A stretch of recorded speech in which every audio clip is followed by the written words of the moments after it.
Y hablando de inmigración, del sistema, tengo en la línea ya a un gran amigo, pero además de eso, uno de los abogados más talentosos aquí de nuestra ciudad de Miami. Y vamos a estar hablando de un tema bien caliente, un tema candente ahora mismo. Usted que si quiere participar también, pues bienvenido, participe, porque ya tenemos acá con nosotros a nuestro gran amigo Rafael Verde, nuestro abogado de inmigración. Rafa. Tony, ¿cómo estamos? Buenas noches. Bienvenido, muchísimas gracias por atreverte a participar. Hoy en día yo digo que los abogados de inmigración participar en un, por lo menos ser invitados a un programa como esto es un reto tremendo, ¿verdad? Porque me imagino que te ataquen por todas partes con lo que está sucediendo, ¿no? Así mismo, la cosa está bien caliente. Bien caliente. Vamos a hablar un poquitico más hoy. Así mismo es. Mira, Rafa, bueno, hay cientos de preguntas, no nos va a alcanzar la noche, pero bueno, dejémoslo también para otros momentos, pero quiero, por supuesto, tengo que empezar preguntándote por qué están cerrando los casos en las cortes de inmigración. Ahora mismo vemos personas constantemente en los medios que van a la corte y lo que están saliendo de allí es con un arresto prácticamente en algunos casos, ¿no? ¿Por qué está pasando esto? Y luego la pregunta, yo creo que más válida acá, es ¿qué puede hacer esa persona para protegerse? Ok, Tony, entonces lo que está sucediendo en las últimas semanas, esto es algo en realidad que comenzó hace 3 o 4 semanas. Anteriormente una corte máster, que es una corte preliminaria del caso, era una corte bastante sencilla, no se comentaba nada del caso de asilo, simplemente se usaba como una manera de agendar la cita final del caso. ¿Qué Ok. es lo que está sucediendo ahora en estas últimas semanas? Que están desestimando casos basado en el hecho de que se están basando, que no tienen un caso de asilo válido como tal, que no tienen una base legal para hacer ese caso de asilo. Entonces, basado en eso, están limpiando el calendario juez y están desestimando los casos. ¿Qué es lo que está sucediendo? Que cuando uno va a la audiencia en persona como tal y desestiman ese caso, la corte pierde jurisdicción de eso, entonces ya ICE está afuera esperando a las personas y los detiene. Entonces eso es una de las cosas que están sucediendo bastante común en estos días. Está sucediendo en todo el país, en Miami, en Orlando, la mayoría de las cortes de Estados Unidos. Y bueno, para estar protegido de eso, lo más que uno puede hacer es tener el caso de asilo mejor documentado, mejor fundamentado antes de presentarse a esa audiencia, y al mismo tiempo, realmente los casos que están en mayor peligro son las personas que llevan menos de 2 años en el país, igualmente que no tienen un caso de asilo válido. O bueno, no es válido como tal, sino que no está bien fundamentado, no tiene evidencia. Muchas personas cuando entraron para rápidamente obtener el permiso de trabajo, sometieron un caso de asilo sin evidencia, en blanco, con los detalles básicos, y no le han hecho un cambio en la corte, no han hecho ningún argumento nuevo, evidencia nueva, y esos son los casos que más están en peligro en estos momentos. Ya. Ok, y ve acá, esta redada, porque aquí vemos también la parte humana de la historia y la parte de la justicia. Alguien me dijo hace mucho tiempo que al principio me resultó un poquito raro entender, pero después llegué a comprenderlo. Yo llevo 30 años aquí en este país y me hizo un comentario, me dijeron, esto no es un país de justicia, es un país de leyes. Claro, Hay una pequeña diferencia, lo que a ti te puede resultar justo o no, pero lo que es legal o ilegal está bien definido en la ley, ¿no? Y entonces, estas personas que a veces están afectadas, que salen y dicen, yo no he cometido delito, ¿por qué me están condenando como si yo fuera un delincuente, ¿no? ¿Cuál es la diferencia esa de creer que uno no está cometiendo un delito y sí lo está cometiendo? claro. Realmente cuando se tratan de las redadas Ajá. que estamos viendo actualmente, el enfoque principal es las personas que tienen un antecedente criminal en Estados Unidos. Okay. ¿Qué pasa? Que un ejemplo, vamos a suponer que esa persona está en su trabajo, Ajá. entonces ICE va a ese lugar de empleo buscando a esa persona en específico, pero al mismo tiempo están cogiendo a todos los demás que están ahí, le piden documentos a todo el mundo, y ahí es donde está la categoría de arriving aliens, que le dicen que son personas que llevan menos de 2 años en el país, que también salen en esa categoría, que pueden estar bajo detención mandatoria. Entonces, en ese momento, no solo arrestan a la persona que es el criminal, sino que cuando piden documento y ven, hay personas que no tienen un estatus, orden de deportación, no tienen un caso de asilo. Básicamente, en ese momento, ICE tiene jurisdicción bajo esa persona y las arresta. Entonces, eso es lo que estamos viendo. Realmente, entrar al país de forma ilegal es un crimen civil, no es un crimen criminal penal como tal. Entonces ellos se están enfocando en las personas, como te digo, que tienen un antecedente criminal. Ok, ok, te entiendo. Pero ya en eso cae todo el mundo también, Claro. ¿sabes? Ya cuando piden documento y nadie tiene papel, o hay algunos que, como te digo, menos de 2 años, caen en esa misma categoría y por eso ves que se arrestan a 8 personas, 10 personas cada vez que van a un hotel, un restaurante, en los campos, cosas así. Claro, incluso que es más doloroso todavía, vemos gente que están tratando de cumplir con la legalidad, van a una cita, porque vemos que todos los abogados, incluido tú, siempre aconsejan primero no violar la ley, porque obviamente no, y si te tienes una citación, sobre todo para la corte, que asistas a esa situación en la corte, pero una vez que llegas a la corte, aparentemente con la esperanza de que tú no has cometido ninguna ilegalidad o ningún crimen, pues ahí mismo te está esperando ICE y lo que hacen es llevarte, ¿no? ¿Qué pueden hacer esas personas? Bueno, esto es algo realmente bien desafortunado, es lo mismo que tú estás diciendo. Estas personas están cumpliendo con los requisitos. Uno de los requisitos de la Corte de Inmigración es que tienes que presentarte.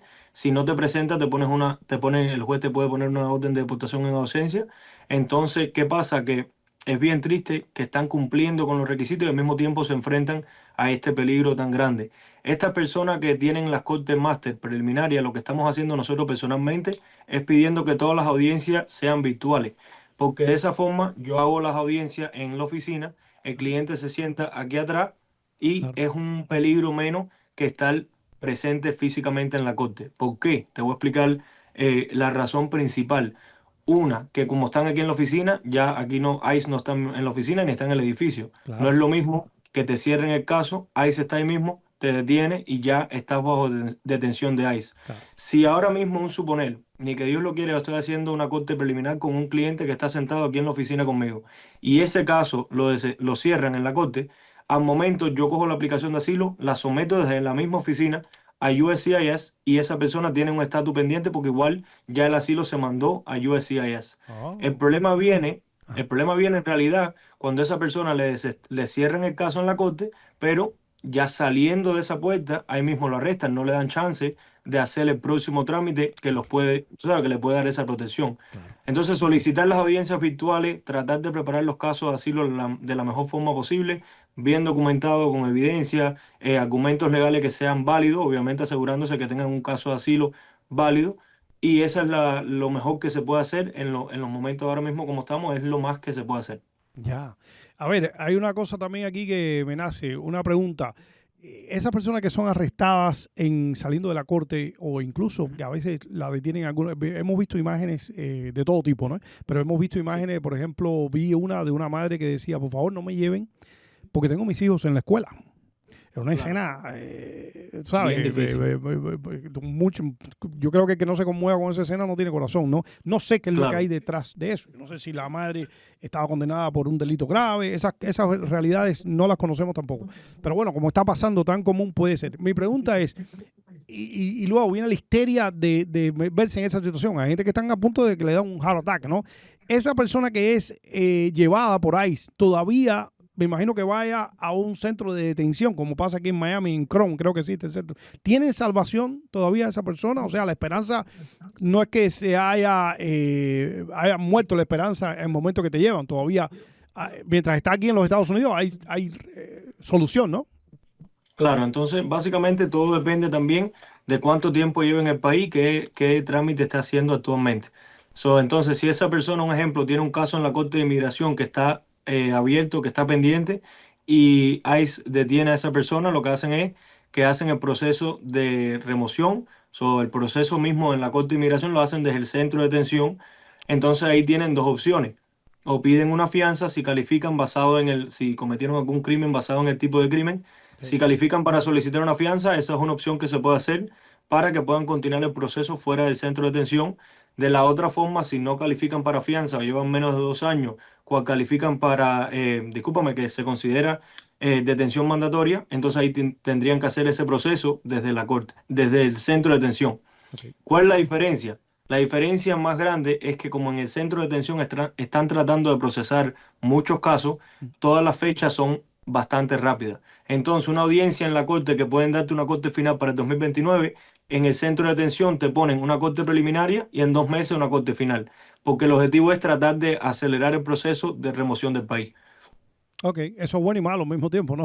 Es malo porque te pueden deportar Exacto, muy rápido, pero bueno exacto. también porque no tienes que esperar tanto tiempo para buscar qué es Sí, lo que va a pasar pero al contigo. mismo tiempo depende, porque hay muchas personas que prefieren, tú sabes, es preferible que tengan más tiempo, porque puede haber un cambio en una ley, puede haber un Ah, cambio claro, significante que afecte su caso claro. y puedan tener un resultado más positivo que tener que pelear un asilo. So, realmente no es algo positivo que esa persona le aceleren el proceso, porque acuérdate que un caso de asilo es bien difícil, no es imposible, pero es bien difícil de ganar y entonces muchas personas están buscando ver si hay otra vía cual no tengan que pelear ese caso de asilo, que es lo preferible. Ok, claro, tiene sentido, por supuesto. Otra cosa, Rafa, referente a nosotros, sobre todo los cubanos que estamos acá, que también nos hemos sido víctimas también de esto, ¿no? Muchos cubanos que vinieron con el famoso parol este y hoy en día se están viendo afectados. Nosotros recurrimos a un recurso y es lo que te quiero preguntar cuán efectivo está siendo ese recurso, que es el famoso miedo creíble. Hay mucha gente que son perseguidos políticos en Cuba y están acá. Vimos, hay un caso reciente también en los medios de comunicación de un disidente cubano que no ha sido deportado ni nada, pero estaba en ese litigio, ¿no?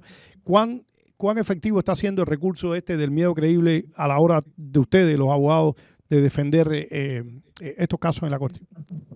Sí, lo que pasa, Tony, que en realidad el miedo creíble es una prueba que le hacen a las personas para ver si temen regresar a su país. Entonces, ya Ok, basado en ese miedo creíble, si ese miedo creíble es aprobado, pueden solicitar asilo en el país.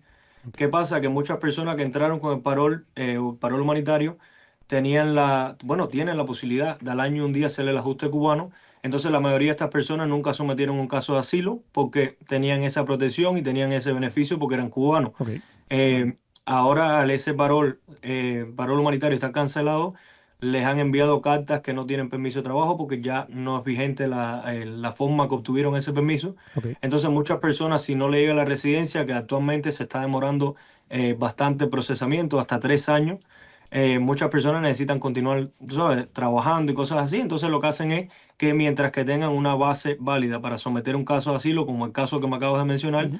pueden hacer ese trámite y de cierta forma le ofrece una protección adicional que es un ajuste de estatus, que es lo que están pendientes esperando basado en el parol y tener la residencia por el ajuste cubano. Ya entiendo. Entonces, actualmente eso es lo que estamos viendo, pero obviamente, ¿qué pasa? Que muchas personas también no califican para un caso de asilo porque no tienen los requisitos. So, muy importante que tengan los requerimientos para someter ese caso. Ya, claro.